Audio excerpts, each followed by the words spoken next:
Bye.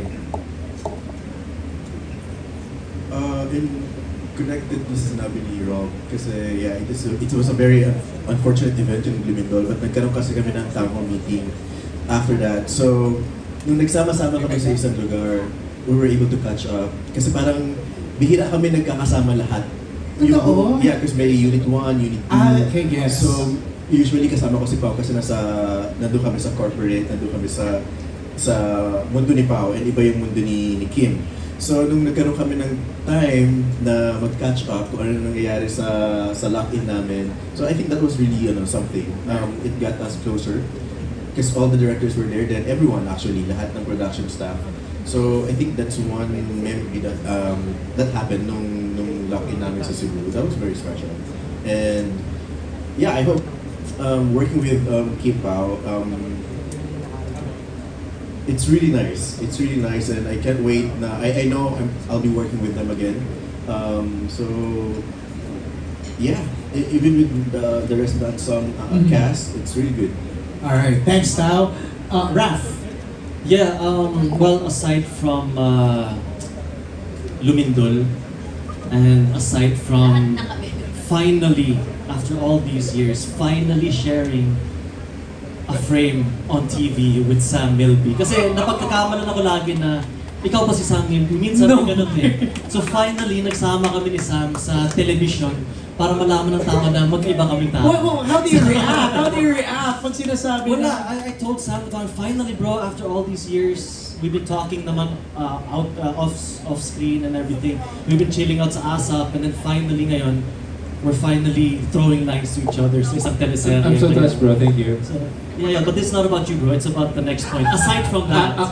Sorry. I'm sorry. Yeah, But thank you lang. Yeah, Thank so you lang. super awesome experience. And yung pinaka-main memorable talaga, aside yung kasam, is yung countless times na ano yan? Binabatukan ako ni John Arcilla sa mga eksena. Oh. Hindi siya masyado pinalabas sa Prime, pero Dito. sa Free TV, I'm sure makikita niyo yung chemistry nung mag-ama na yan na nakakabaliw. Okay. Seriously, as an actor, kasi I love my dad. I grew up very disciplined because of him. And then seeing sort of flashbacks sa kung paano ako pinalaki ng tatay ko was very, I would say memorable, but the real world is traumatizing. We'll watch out for that. We'll watch out for that. Sophia, ikaw naman. Aside from, I always feel excited to go to work. Kasi ang babait ng mga kasama ko at mga artista na nakasama ko. Siguro yung pinaka-favorite ko is yung meron kaming eksena ni Kim sa Temple of Leia. Tinape yun ng 3 hours. And she has been super patient with me. Pero never pa ako naka-experience ever ng ganun down to earth, that she really was there supporting me. Nahihiya ako sa kanya kasi parang nawala lahat yung experience ko, parang it humbles you talaga. And then she's there to parang nahihiya ako sa kanya, parang deserve ko ba itong role na to? Parang gano'n. But she was there. Alam mo, from the cast members na, Shield, ba't umiiyak ka? Hindi ka naman cast. Okay, siya pala yun, oo. Hindi, nakakatuwa lang kasi parang Pao and Kim, narinig namin mismo from the cast members how you support them and, sa mga eksena ninyo. Thank you, Sophia, for sharing that. Sam, ikaw naman. Your favorite part of filming? Hindi nahihirit si Paolo. Don't worry. Okay. Kukunin ko na yung microphone. Actually, the whole experience has been really fun.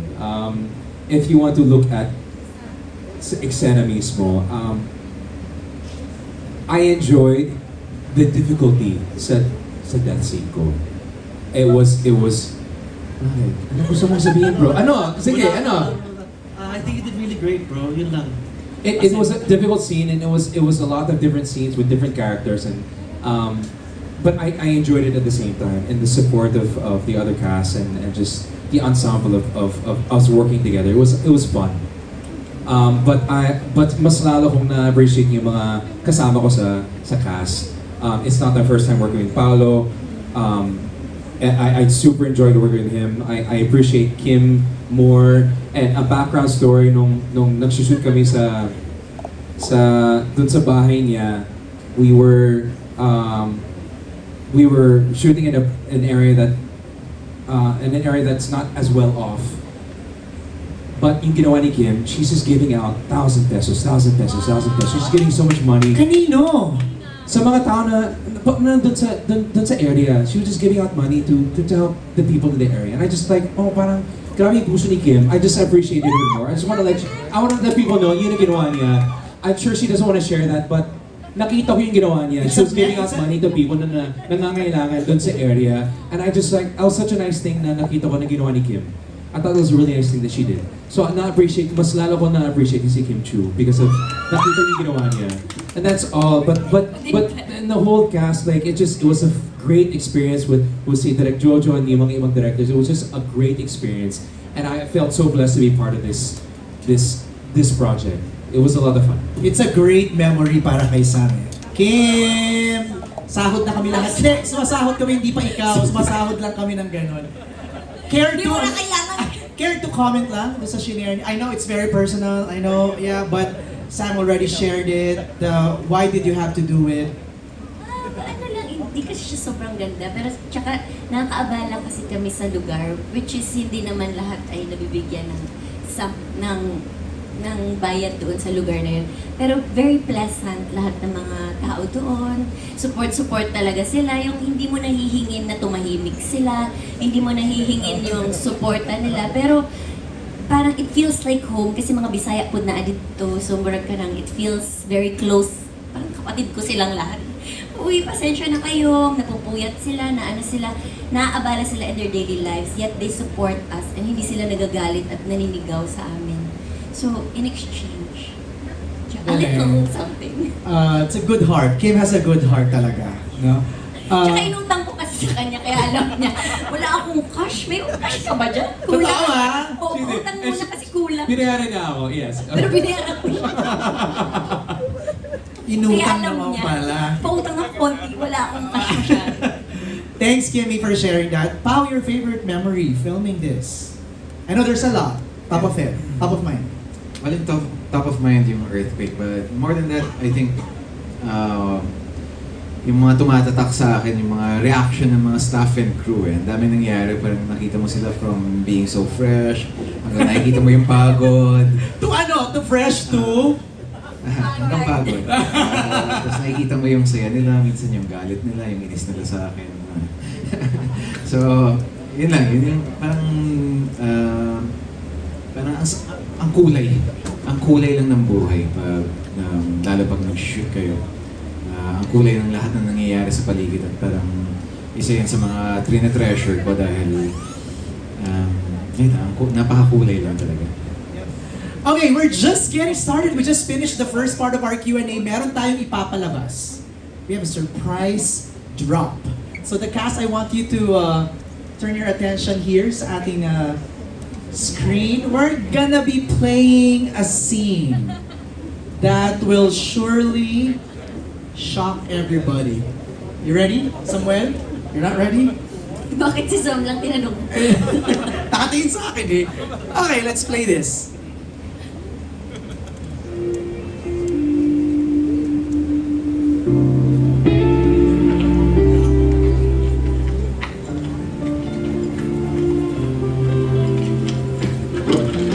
Oh, ito. Inumin mo muna to, ha? Okay ka lang ba? Kailangan mo ba kitang dalhin sa ospital?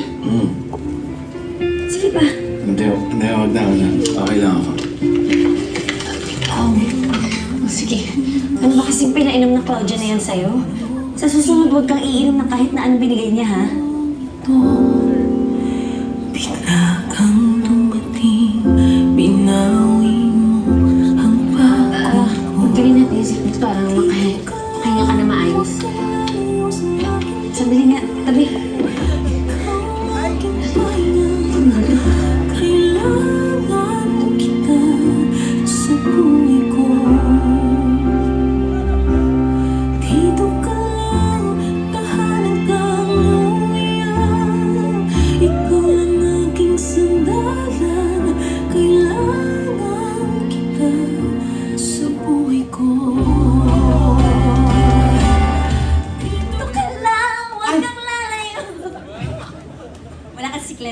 Anong pumapasok sa isip niyo nung pinapanood niyo na yun? Gumaganon ka pa kanina ba? Buti na putol. Buti na putol. Oo, sabi ni Shields, yung longer version daw ay nasa free TV version of the anime. Alam ko, edited out totally itong eksena to sa Prime. So, Ay, talaga? yan, isa yan sa mga Hindi siya eksena nasama makikita doon. mo. Bakit? Masyadong Plus. siksik-liglig, umaapaw. So yung kiss longer. 1 hour? Char. Ay, Joke lang.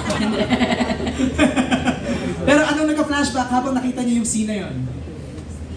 Was that a hard scene to take? Naalala ko lang, layo ng location namin para i-shoot yun. Okay. Yung scene na yun. Tapos, mainit. Mainit. It was hot. Yeah. It is hot. Si Kim. Hala, super. Tanong na mga eksena na ganyan.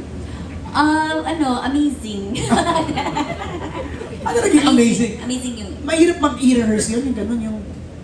Sabi kasi ni Direk kanina, gusto niya organic. Di ba Direk, sabi mo kanina, maganda kung organic, hindi rehearsed. Yeah, but that scene was directed by Derek Ho. Ah! Pero di ba meron yung lipstick? Yung BTS na lipstick? Oo, napunta sa... Yung napunta sa kanya yung lipstick. Mukha akong clown.